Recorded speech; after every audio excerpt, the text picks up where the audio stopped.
حضور علیہ السلام سے جب پوچھا گیا کہ حضور سب سے بڑا گناہ کون سا ہے، تو آقا کریم علیہ السلام نے فرمایا کہ سب سے بڑا گناہ یہ ہے کہ ان تجعل للہ ندن، کہ تو اللہ کے ساتھ کسی کو شریک ٹھہرائے، وہو خالقہ کا، حالانکہ اس نے تجھے پیدا کیا، تجھے تخلیق کیا اور تو اس کا شریک بنا کے بیٹھ جائے، یہ سب سے بڑا گناہ ہے۔ تو راوی نے عرض کی قل تو ثم ایو، حضور پھر اس کے بعد؟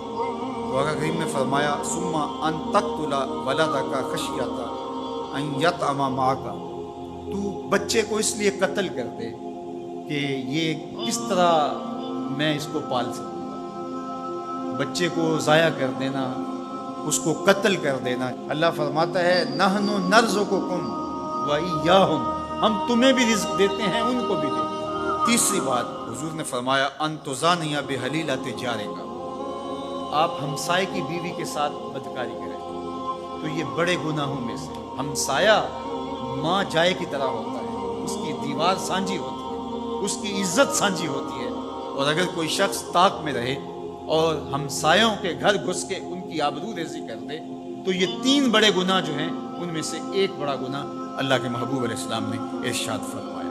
حضرت عبداللہ ابن مسعود رضی اللہ تعالی عنہ سے یہ روایت مروی ہے کہ لا احد اغیر من اللہ عز وجل، اللہ سے زیادہ کوئی غیرت مند نہیں، اللہ سب سے زیادہ غیرت مند، اور اس کی غیرت کا تقاضا یہ ہے وَلِذَالِكَ حَرَّمَ الْفَوَاحِشَ مَا ظَهَرَ مِنْهَا وَمَا بَطَنَ، کہ اس نے بے حیائی کو چاہے وہ پوشیدہ طور پہ کی جائے یا اعلانیہ طور پہ کی جائے اس کو پسند نہیں کیا، اور اس سے اس نے منع کر دیا، لوگوں کو روک دیا، حرام کرا دیا، اس لیے کہ وہ خود غیرت مند ہے۔ غیرت مند مالک غیرت کا سبق دیتا ہے اپنی مخلوق کو۔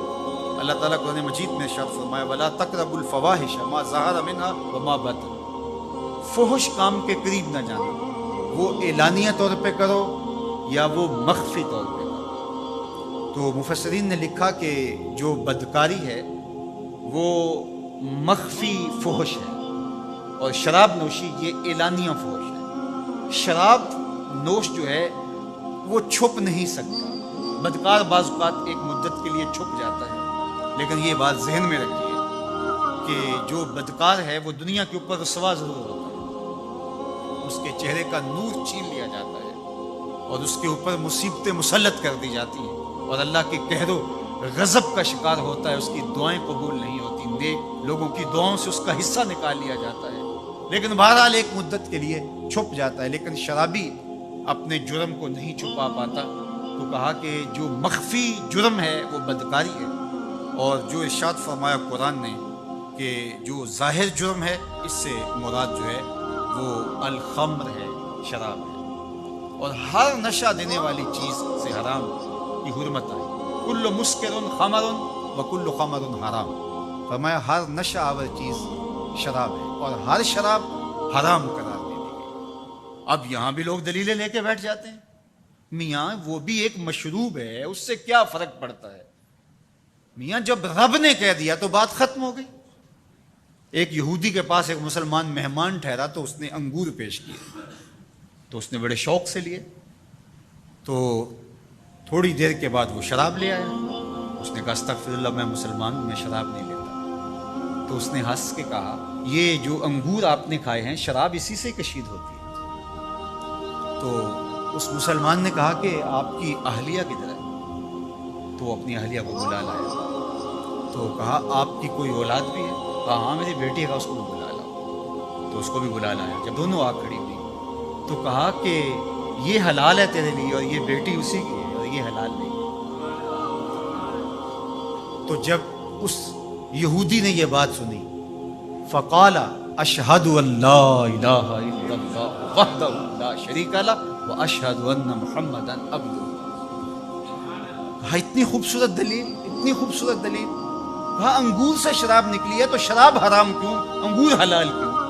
تو کہا مجھے یہ بتاؤ کہ تمہاری بیوی تمہارے لیے حلال ہے، تمہاری بیٹی تمہارے لیے حرام کیوں؟ کہا بات سمجھ میں آ گئی۔ تو میرے رب نے بعض کا تو اس کی حکمتیں ہمارے علم میں نہیں ہوتی، اور حکمت نہ جاننے کی وجہ سے ہم کہتے ہیں کہ یار یہ بات سمجھ میں نہیں آتی۔ یہی تو ہمیں بتایا گیا کہ جو سمجھ میں آئے اس کو بھی ماننا ہے، جو نہیں سمجھ میں آئے اس کو بھی ماننا ہے۔ ہم جنت کو مانتے ہیں نا، دیکھا ہے، یا رب کو مانتے ہیں، دیکھا ہے، وہ سمجھ میں آتا ہے، تو دل میں تو آتا ہے، سمجھ میں نہیں آتا۔ میں جان گیا بس تیری پہچان گئی۔ ہم تو سب سے بڑی حقیقت کو بغیر دیکھے مانتے ہیں، بغیر سمجھے مانتے ہیں۔ ادراک فہم کی حدود سے ورا ہے، عقل و خرد کے دائروں سے ورا ہے، لیکن اس حقیقت کو ہم مانتے ہیں تو اس کے کہے ہوئے کو کیوں نہیں مانیں گے؟